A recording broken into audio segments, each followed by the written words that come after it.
ईश्वराय वरदाय सुरप्रियाय लंबोदराय सकलाय जगतिहिताय नागाननाय सुतियज्ञ विभूषिताय गौरीसुताय गणनाथ नमो नमस्ते।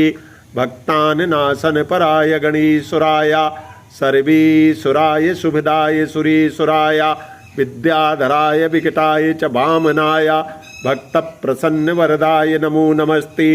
नमस्ते ब्रह्मरूपाय विष्णुरूपाय ते नमः। नमस्ते रुद्ररूपाय कररूपाय ते नमः। विश्वरूपस्वरूपाय नमस्ते ब्रह्मचारिणै भक्तप्रियाय देवाय नमस्तुभ्यं विनायका तुम विघ्नशत्रुदलनेति चा सुंदरीति भक्तप्रियेति सुखदेति फलप्रदेति विद्याप्रदेति हरीति ते सुवन्ति। तेभ्यो गणेश वरदौ भव नित्यमेव तं वै शुणी शक्ति नरन्ति वीर्या विश्वस्य बीजं परिमासि माया सम्मोहितं देवि समस्तमेतत् त्वं वै प्रसन्नां भुवि मुक्तहेतु।